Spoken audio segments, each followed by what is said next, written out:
de 7 días de cuarentena flexible, donde la economía podría dinamizarse de acuerdo con los protocolos de bioseguridad, abrir comercios y los sectores que ya están contemplados en esta planificación, y otros 14 días de cuarentena estricta radical. Dice que es voluntaria, sin embargo, hay algunos aspectos que considerar, por ejemplo, el comercio y la dinámica económica nacional. Para este tema, principalmente, y otros, hemos invitado en esta mañana al señor Ricardo Cusano. Él es el presidente de Fede Cámaras, está con nosotros a esta hora en directo a través de una comunicación digital. Señor Cusano, bienvenido a Primera Página. Agradecemos que se tome el tiempo para compartir con Venezuela la postura del gremio de empresarios venezolanos sobre esta situación. ¿Cómo lo toman ustedes? Bienvenido, buenos días. Sí, muy buenos días, agradecido por la oportunidad. Bueno, desde el día 1, hace marzo del 2020, ya hace más de un año, hemos dicho que cualquier medida que sirva para cortar la cadena de contagio, para procurar espacios de salud, sobre todo ciudadana, son positivas. Ahora bien, tenemos ya un año de experiencia. Digamos, mecanismo de ser implementado, lo que tiene que traer consigo es que no se cometan algunos errores que se cometieron en el pasado. Ya hoy sabemos cómo de una mejor manera, cómo mantener la economía activa en la medida de lo posible. Recordemos que también antes de enfrentar este enemigo silente llamado coronavirus, no era precisamente la economía venezolana una referencia en materia de crecimiento, pero siempre y cuando sirva para cortar la cadena de contagio, para procurar salud a la ciudadanía, pero que esto vaya de la mano también de los protocolos de bioseguridad y de la visión y la necesidad de que la empresa necesita procesos productivos continuos, de que la empresa necesita poder satisfacer las necesidades del venezolano en su condición de consumidor y sobre todo mantener los puestos de empleo que genera la inversión, bienvenido sea. Creo que siempre se puede lograr una mejor manera de ejecución de este nuevo modelo en referencia al modelo que teníamos antes del 7+7. Señor Cusano, ¿cuál podría ser el impacto que pudiera tener esta situación? Hasta ahora, pues, el empresariado venezolano había solicitado al gobierno nacional cierta flexibilización, se ha venido otorgando, vimos que los centros comerciales comenzaron a operar y otros sectores también de la economía nacional. Pero ¿cuál impacto podría tener? Me refiero puntualmente a pérdidas económicas, por ejemplo. Bueno, exactamente el mismo impacto que se ha tenido el último año.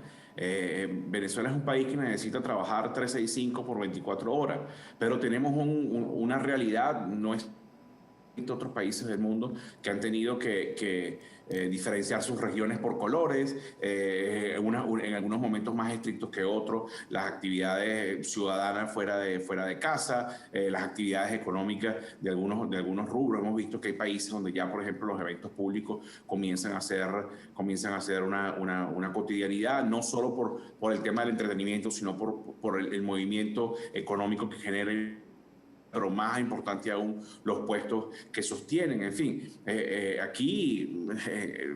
lamentablemente, esto es una situación a la cual absolutamente nadie está preparado en el mundo y ha tocado ir haciendo, ajustes en la medida del camino. Reiteramos que lo importante es que haya una comunicación fluida, estructurada, para poder de manera ordenada evitar mayores daños de los que ya traíamos antes de la pandemia y los que ella misma ha podido generar.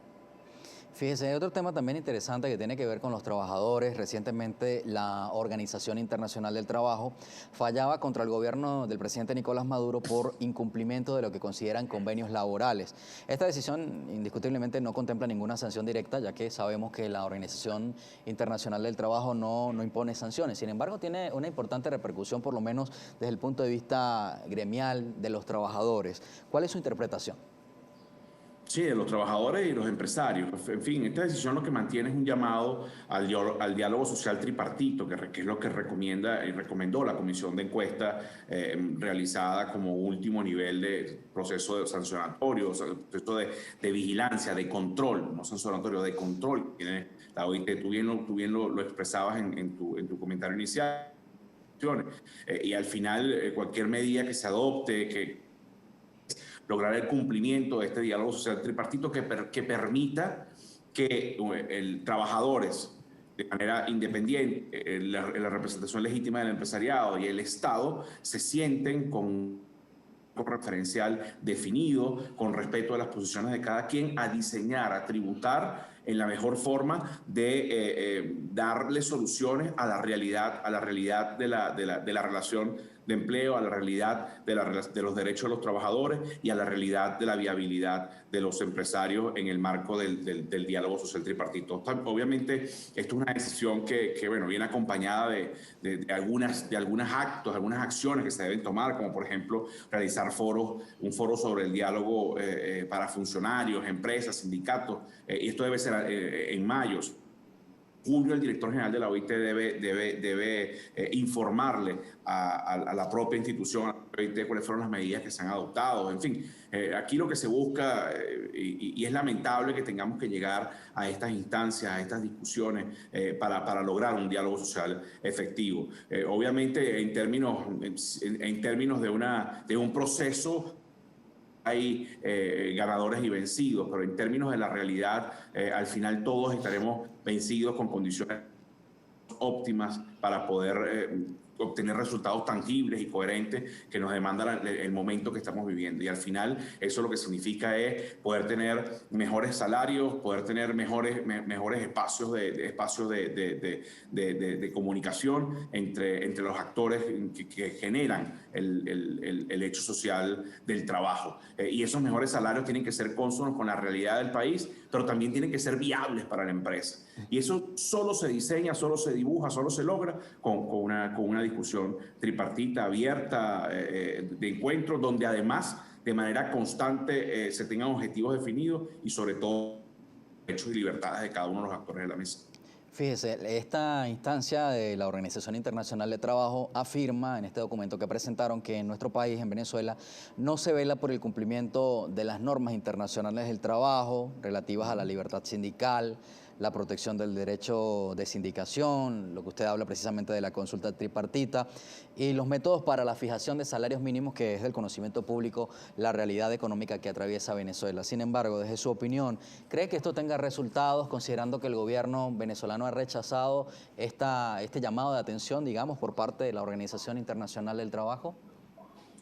Mira, no es un tema de sentir o sencillamente es un tema de trabajar para que tenga resultados, porque el problema de esto al final no es, como dije antes, que se existen ganadores o vencidos. El problema de esto es trabajo se constituye y se perfecciona en la comunicación, en el diálogo de estos tres actores, Estado, trabajadores, empresarios. Y de eso no lograrse, sencillamente lo que vemos es la precarización del hecho económico que genera el trabajo, que genera el empleo. Y lo que vemos entonces cada vez más el rezago en referencia al futuro del trabajo, a la necesidad de adecuarnos a nuevas realidades, a la necesidad de entender qué es lo que está ocurriendo en los países de avanzada, donde la calidad de vida está atada directamente a las capacidades y a las oportunidades y a la equidad que se genera en el empleo y, por supuesto, en la economía. Entonces, más allá de si cumplirán o no, es un tema de que con lo que nos toca para hacer esto una realidad y poder tener además ese marco referencial que te daba la OIT con una asistencia técnica, con una veeduría que nos permita verdaderamente que el diálogo sea sincero y que sea sobre todo fructífero exclusivamente para una foto que luego salga en medios y que no que no se traduce en mejoras para la calidad de la gente. Ahora, usted habla del proceso de diálogo. Recientemente sabemos que Fedecámaras ha participado en estos acercamientos, pero ha habido acercamientos más recientemente en estos días con el gobierno nacional, con los actores que integran la dinámica económica y empresarial de Venezuela. ¿Se Fíjense, mantiene? recordemos que Venezuela, Fedecámara, es una organización donde hacen vida 15 sectores de la economía. El comercio, la industria, el turismo, el agro, las finanzas, la banca, la ganadería, la minería, los seguros, en fin, toda la cadena de valor que tiene representación en cada una regiones. Hemos visto cómo el sector, por ejemplo, Fedenaga se ha reunido con el sector, con el Poder Legislativo, ha presentado unas propuestas de carácter legislativa que le permitan entonces mejores condiciones a este importante sector que no solo genera cantidad de empleo, sino que además es un valor, un activo de la seguridad y soberanía alimentaria. Hemos visto cómo actores del sector financiero se reúnen constantemente con actores del Ejecutivo. Estamos viendo de igual forma cómo el comercio de su institución independiente que hace vida dentro de Fedecámaras también. Entonces, al final, sí, hay encuentros de todo y cada uno de los actores que forman parte del tejido gremial. Todavía no hemos visto grandes avances pero por lo menos se construye ese espacio, esa confianza necesaria para poder entonces discutir, digamos, descarnadamente, abiertamente, transparentemente todas las necesidades que tiene el país, que sabemos que son problemas que le hemos dicho a lo largo de los años, producto de una visión político-ideológica que no ha tenido efecto en el desarrollo de la economía. Pero lo más importante es que de manera respetuosa se pueda, y lo importante inicialmente, y las conjugo, porque es abrir esos espacios de comunicación. Más importante aún será la próxima fase, donde empezamos a ver verdaderas soluciones para y por la economía en favor de la gente. Fíjese, Fedecámaras ha presentado recientemente una propuesta para importar 6 millones de dosis de vacunas contra la COVID-19. Este tema quisiera que lo tocáramos al regreso de la pausa. ¿Cómo avanza? Sabemos que fue presentado ante el Parlamento venezolano esta propuesta. Quisiera los detalles cuando regresemos. Conversamos con Ricardo Cusano, presidente de Fedecámaras. Diferentes temas del interés nacional. Cuando regresemos, las vacunas. 33 minutos de la mañana, a esta hora estamos en vivo presentando Primera Página por la señal de Globovisión. Fedecámaras ha presentado recientemente un plan de vacunación en Venezuela para parte de la población. Ricardo Cusano, presidente de Fedecámaras, está con nosotros en una comunicación digital para ampliar cuáles son los detalles de esta propuesta que agrupa a la empresa privada de Venezuela. Ha planteado en una conferencia de prensa un plan de vacunación para el sector. La meta inicial sería 6 millones de dosis de vacunas para 3 millones de personas. Recordemos que la vacunación compone 2 dosis por persona. Se implementaría con el apoyo de unas 100 clínicas privadas en un periodo de 4 meses y medio, según la prensa. Señor Cusano, usted es el responsable de Fedecámaras, puede darnos más detalles, cómo avanza esta propuesta que ha sido presentada ante el Parlamento y cómo lo ha recibido el gobierno.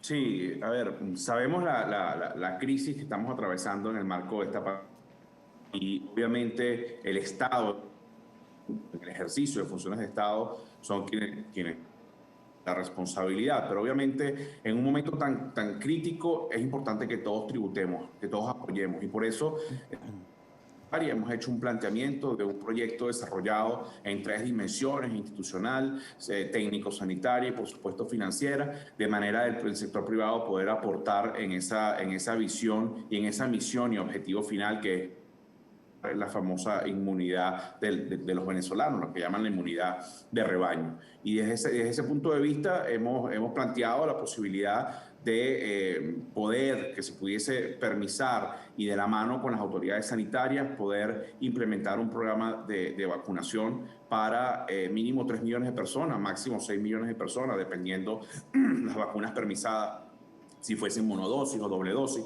Pero obviamente todo esto requiere ejecutar fases. Primero, entender si es viable desde el punto de vista público-privado. Segundo, si fuese así, entonces, y como es un planteamiento de manera voluntaria para las empresas, que las empresas podamos organizarlas para la generación de los fondos y la adquisición de dichas vacunas. Y en tercer aspecto, bueno, salir al mundo. Hoy el mundo entero está detrás de esta vacuna en términos de oferta con referencia a la demanda, la oferta. Pero eso es otro tema que hay que sortear. En definitiva, lo que buscamos es que la empresa privada con compromiso y responsabilidad pueda aportar apoyando la vacunación de sus trabajadores, de algunos de sus familiares eventualmente y por supuesto también con un porcentaje que vaya dirigido a los más vulnerables, que sería determinado por el sector público, quienes pudieran ser los beneficiarios de un programa de este tipo, ¿no? Señor Cusano, sabemos que, por ejemplo, el presidente no se opone directamente a esta idea. Él decía en días recientes, podría ser en medio de la batalla contra las sanciones, malo no sería, decía el presidente cuando le cuestionaban acerca de esta posibilidad. ¿Qué respuesta han tenido ustedes por parte de las autoridades, no solo del Ejecutivo, sino del Legislativo? Bueno, las propuestas fueron presentadas el día jueves entregamos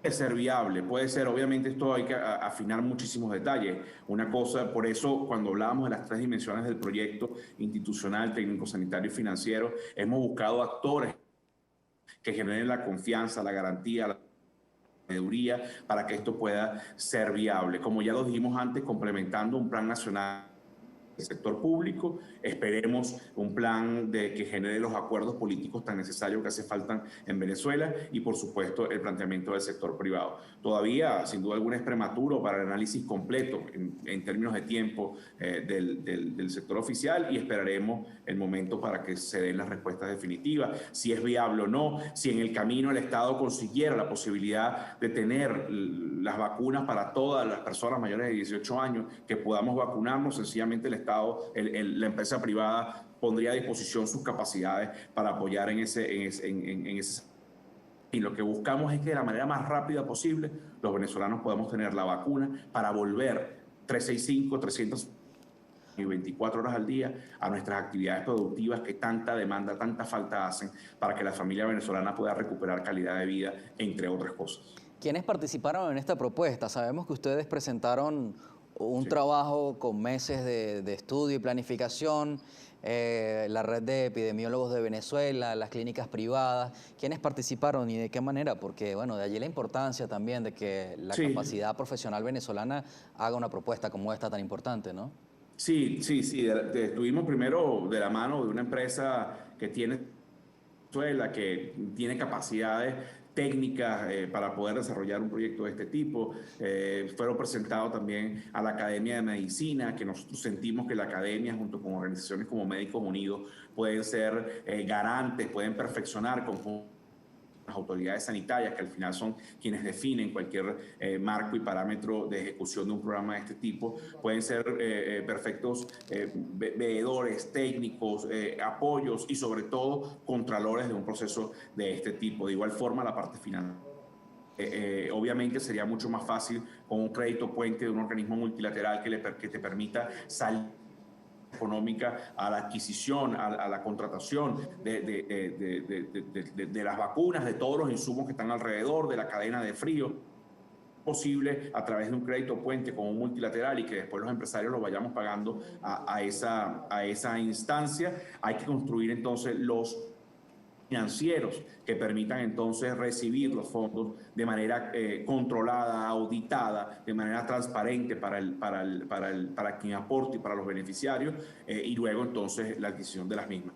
Hemos hecho, como lo dije, de una manera multidimensional. Sentimos que esto además genera espacio para demostrar que únicamente en el encuentro, en la conversación, en la construcción de soluciones conjuntas, más arriba de las diferencias, es donde están verdaderamente los espacios de soluciones y de generación de libertades que tanto demanda la sociedad venezolana. Bueno, hay algunos comentarios, señor Gusano, a través de plataformas digitales. Voy a comenzar. Hay preguntas, comentarios, algunas precisiones que hacen nuestros televidentes. Usted, para que por favor vaya respondiendo. El señor Fernando Camacho dice, primera página, el contagio se produce por concentración de personas. Debe evitarse la aglomeración en el transporte urbano de pasajeros, pero todas las empresas deben funcionar porque de la economía depende todo. Y ciertamente la economía no puede paralizarse, pero ¿cómo lograr un equilibrio? Bueno, no, la verdad es que no es nada fácil, ¿no? Y no es nada fácil por múltiples razones. Pensemos que en países donde no ha habido crisis y escasez de combustibles, en países que han tenido plenas capacidades de interacción con la comunidad internacional, en países donde hay en términos económicos, sanitarios, en términos de dimensión de la pobreza, les ha costado. ¿Qué podemos hablar de Venezuela? Que antes del 13 de marzo del 2020 teníamos una demandadas y expresadas por múltiples donde bueno, sencillamente nos hace mucho más cuesta arriba y es por eso que hoy es mucho más necesario el encuentro entre todos los actores para no solo mantener de manera eficiente el distanciamiento social, los protocolos de bioseguridad, los periodos de actividad y los periodos de contención para desplazar los tiempos de infección, sino que también para que la economía pueda seguir generando los puestos de empleo, pueda seguir generando bienes y servicios para la sociedad, pueda seguir generando el dinamismo económico que luego se traduce en teoría en impuestos, o se traduce en impuestos que en teoría deberían estar dirigidos a replantearse desde el punto de vista del ejercicio público en calidad de vida a los ciudadanos. Entonces, ese círculo virtuoso de la economía requiere hoy más que nunca la mayor cantidad de diálogo, consensos y trabajo conjunto de todos los actores para hacer posible economía y salud, o salud y economía. Fíjese, ante la difícil y dura realidad económica que atraviesa Venezuela, este comentario del señor Martín Solís es bastante común, por lo menos en plataformas digitales, cada mañana. Dice, buenos días, el problema en Venezuela no es si queremos o no quedarnos en casa. El problema es que si no salimos a ver qué conseguimos, nos morimos de hambre. Claro que esa es una postura que podría ser compartida por algunos usuarios, pero el equilibrio que tiene que mantener la empresa privada, los patronos y al mismo tiempo los trabajadores para conseguir que la economía se pueda dinamizar, ¿no? Sí, recordemos que Venezuela, lo hemos dicho en otras ocasiones, la estadística de quienes hacen estos trabajos económicos lo reflejan. Venezuela tiene casi 60% de su actividad, digamos, privada en la informalidad, porque también hemos contra la imposición de políticas públicas con características ideológicas que no han dado, que han generado, bueno, la pérdida de una importante cantidad de empresas y sobre todo de los espacios de la formalidad. Entonces esa informalidad, como muy bien lo narraba, lo escribía por Twitter la persona que nos sigue en este momento en vivo, es una realidad, la cotidianidad de la gente que si no sale a trabajar, si no sale en búsqueda de generación de ingresos para satisfacer sus necesidades, sencillamente no tienen quien ampararse, no tiene las capacidades, digamos, de la robustez financiera de un Estado y tampoco tiene las capacidades de la robustez financiera del sistema de apoyo que pudiese tener como lo tienen en otros países. Señor Gusano, el señor Ramón Ramos, el líder, pregunta cómo está siendo afectada la distribución de alimentos en Venezuela por la escasez de gasoil. Y quisiera también preguntarle precisamente a propósito de este tema, cómo está la situación del diésel considerando las dificultades que atraviesa el sector petrolero venezolano y qué impacto tiene esto en la empresa venezolana, desde el punto de vista del traslado de alimentos y materias primas, etcétera. Sí, recordemos que la mayoría en el campo, nuestro sector primario, nuestros agricultores, ganaderos, el diésel es fundamental para la ejecución de sus actividades cotidianas. Después todo el proceso de transformación, la industria, en las plantas, recordemos que el sector privado le ha tocado que satisfacer una necesidad y la pérdida y la caída de la generación de productos derivados del petróleo, por producto de la ideologización de los procesos productivos en esta área. Y también hemos solicitado que los procesos restrictivos, las restricciones externas que por características de términos institucionales y políticos se le han impuesto a Venezuela, eviten el daño colateral, por ejemplo, en el tema del diésel. Pero esto también pasa porque Venezuela dejemos de satisfacer las necesidades de otros países para satisfacer las necesidades de nuestros connacionales. Dejemos de satisfacer las necesidades de otros países para satisfacer las necesidades de nuestros connacionales. El diésel hoy, para que se mantenga activo el sector agrícola, el sector industrial y por supuesto todas aquellas plantas que de una u otra forma vienen a responder ante la precariedad de nuestro lamentable precariedad en este momento del sistema eléctrico, que se ha venido superando. Hoy es un poco más estable que en el pasado, pero sin duda alguna no es óptimo para poder tener todos los procesos productivos como el venezolano necesita y como todos aspiramos que sea. Señor Gusano, termina el tiempo, pero agradecemos que haya tomado parte de su agenda para compartir con Venezuela lo que está haciendo Fede Cámaras. No, gracias a ustedes. Feliz día y cuídense. Igual para usted. Hay que cuidarnos. 7:46 de la mañana. Ricardo Gusano es el presidente de Fede Cámaras. Abordamos temas de interés nacional. Estamos recibiendo bastantes reportes de nuestros televidentes a través de redes sociales.